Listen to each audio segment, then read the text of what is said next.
السلام علیکم بیٹا، اب ہم اسلامت کا کام کریں گے۔ کل ہم نے حضرت ابوبکر صدیق کا تعارف اور ان کے خاندان کے بارے میں پڑھا تھا۔ آج ہم حضرت ابوبکر صدیق کی خدمات اسلام کے بارے میں پڑھیں گے کہ انہوں نے اسلام کے لیے کون کون سی خدمات سر انجام دیں۔ ٹھیک ہے، آپ نے غور سے سننا اور سمجھنا ہے۔ حضرت محمد رسول اللہ خاتم النبیین صلی اللہ علیہ وآلہ وسلم حضرت ابوبکر صدیق رضی اللہ تعالیٰ عنہ کو اکثر اپنے ساتھ رکھتے، یہاں تک کہ جب آپ صلی اللہ علیہ وآلہ وسلم نے اللہ تعالیٰ کے حکم سے مدینہ منورہ کی طرف ہجرت فرمائی تو آپ رضی اللہ تعالیٰ عنہ ہی کو اپنے ساتھ لیا۔ یعنی آپ صلی اللہ علیہ وسلم حضرت ابوبکر کو ہمیشہ اپنے ساتھ رکھتے تھے، دونوں گہرے دوست تھے۔ اور جب آپ صلی اللہ علیہ وسلم نے اللہ کے حکم سے مدینہ منورہ کی طرف ہجرت فرمائی تب بھی حضرت ابوبکر آپ کے ساتھ تھے۔ آپ رضی اللہ تعالیٰ عنہ نے نبی کریم صلی اللہ علیہ وآلہ وسلم کے ساتھ 3 دن اور 3 راتیں غار ثور میں قیام فرمایا۔ 3 دن اور 3 راتیں غار ثور میں قیام فرمایا۔ تو غار ثور کس کو کہتے ہیں بیٹا؟ غار ثور کہتے ہیں بیٹا، غار ثور مکہ مکرمہ کی دائیں جانب 3 میل کے فاصلے پر ایک ثور نامی پہاڑ ہے۔ ٹھیک ہے، اس پہاڑ میں ایک غار ہے، اس غار کو غار ثور کہتے ہیں۔ ٹھیک ہے، اس غار میں آپ صلی اللہ علیہ وسلم نے مکہ سے جب مدینہ ہجرت کی تھی تو 3 دن اور 3 راتیں قیام کیا تھا، یعنی 3 دن اور 3 راتیں وہاں پر رہے تھے، اور حضرت ابوبکر صدیق بھی آپ کے ساتھ تھے، تو اسی لیے انہیں یار غار کہا گیا ہے۔ اور اس غار کا جو دہانہ ہے یعنی اتنا تنگ ہے کہ لیٹ کر بہت مشکل سے اس کے اندر داخل ہو سکتے ہیں۔ ٹھیک ہے، تو اس کو غار ثور کہتے ہیں، اسی لیے حضرت ابوبکر کو غار یار کہا گیا کیونکہ انہوں نے 3 دن اور 3 راتیں غار ثور میں آپ صلی اللہ علیہ وآلہ وسلم کے ساتھ قیام فرمایا تھا۔ ٹھیک ہے، آگے پڑھتے ہیں۔ حضرت ابوبکر صدیق رضی اللہ تعالیٰ عنہ مکہ مکرمہ کے ایک مالدار تاجر تھے، یعنی وہ تجارت کرتے تھے، اپنا مال دوسرے ملکوں میں فروخت کرتے تھے۔ آپ رضی اللہ تعالیٰ عنہ کپڑے کا کاروبار کرتے تھے، یعنی وہ کپڑے کا کاروبار کرتے تھے۔ آپ رضی اللہ تعالیٰ عنہ کی دولت ہمیشہ اسلام اور مسلمانوں کے لیے خرچ ہوئی۔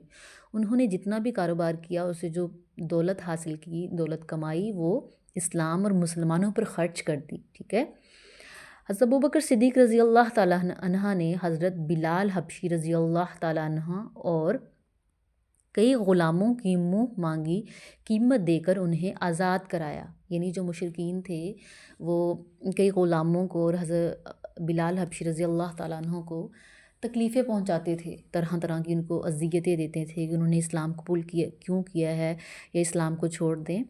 تو انہوں نے مشرکین نے جو ہے وہ بہت سے غلاموں کو قید کیا ہوا تھا، حضرت بلال حبشی کو بھی۔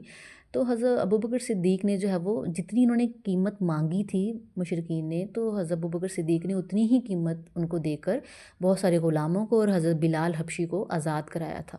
ٹھیک ہے، آپ رضی اللہ تعالیٰ عنہ نے جان و مال سے نبی کریم صلی اللہ علیہ وآلہ وسلم کا بھرپور ساتھ دیا، یعنی بہت ساتھ دیا حضرت ابوبکر نے پیارے نبی کا۔ نبی کریم صلی اللہ علیہ وسلم نے ایک بار فرمایا، مجھ پر جس نے احسان کیا میں نے اسے اس کے احسان کا بدلہ دے دیا، لیکن ابوبکر کے احسان کا بدلہ اللہ تعالیٰ آخرت میں دے گا۔ یعنی پیارے نبی فرماتے ہیں کہ مجھ پر جس نے احسان کیا، میرے ساتھ جس نے اچھا سلوک کیا، میں نے اس کے احسان کا بدلہ اس کو دیا، لیکن ابوبکر نے مجھ پہ جو احسان کیا، میرا ساتھ دیا، اس کا بدلہ اللہ تعالیٰ آخرت میں دے گا۔ ٹھیک ہے،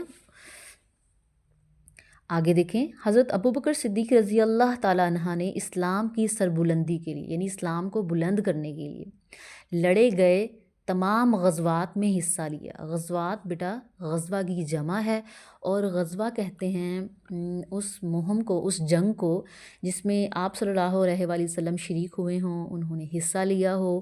ضروری نہیں کہ اس میں دشمن سے لڑائی بھی ہوئی ہو، کیونکہ آپ صلی اللہ علیہ وسلم جب بھی کسی غزوے میں تشریف لے جاتے تو عموماً جو کفار تھے وہ ڈر کے مارے بھاگ جایا کرتے۔ تو غزوہ اسے کہتے ہیں جس میں آپ صلی اللہ علیہ وسلم نے حصہ لیا ہو۔ ٹھیک ہے، تو غزوات جو ہے یہ غزوہ کی جمع ہے۔ غزوہ تبوک کی تیاری کے موقع پر آپ صلی اللہ علیہ وآلہ وسلم کے حکم پر آپ رضی اللہ تعالی عنہ نے گھر کا سارا سامان نبی کریم صلی اللہ علیہ وآلہ وسلم کی خدمت میں پیش کر دیا۔ اب غزوہ تبوک کسے کہتے ہیں؟ غزوہ کا تو میں نے مطلب آپ کو بتا دیا۔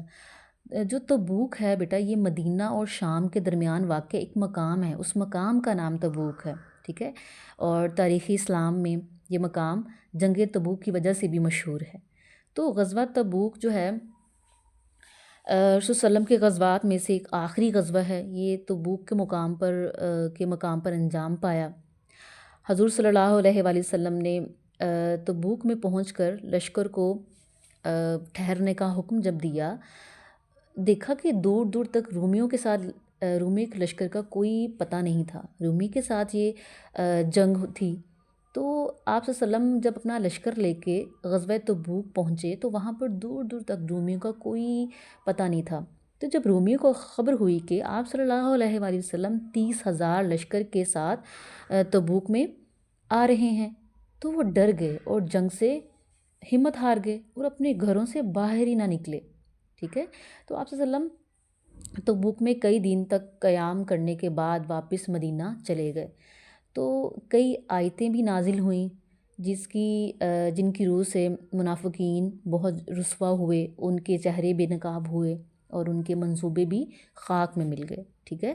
تو اس کو غزوہ تبوک کہتے ہیں، ٹھیک ہے؟ تو غزوہ تبوک کی جب تیاری کر رہے تھے، ٹھیک ہے، تو اس وقت آپ صلی اللہ علیہ وسلم کے حکم پر جو ہے وہ حضرت ابوبکر صدیق نے اپنے گھر کا سارا سامان پیش کر دیا تھا، کیونکہ انہوں نے وہاں پر تبوک میں قیام فرمانا تھا، ٹھیک ہے، جنگ کے سلسلے میں۔ تو اس وقت حضرت ابوبکر صدیق نے اپنا گھر کا سارا سامان پیش کر دیا تھا، ٹھیک ہے؟ تو امید کرتی ہوں آپ کو سمجھ آ گئی ہوگی۔ کچھ مشکل لفظ جو آپ نے پہلی دفعہ پڑھے ہیں ان کے بارے میں بھی آپ کو سمجھ آ گئی ہوگی۔ تو بیٹا آپ نے اس سبق کی جہاں تک میں نے پڑھائی کی ہے، اچھے طریقے سے آپ نے پڑھائی کرنی ہے، ویڈیو کو غور سے سننا ہے، جو میں نے اہم باتیں آپ کو بتائی ان کو ذہن میں رکھنا ہے۔ اپنا بہت سا خیال رکھیے گا۔ اللہ حافظ۔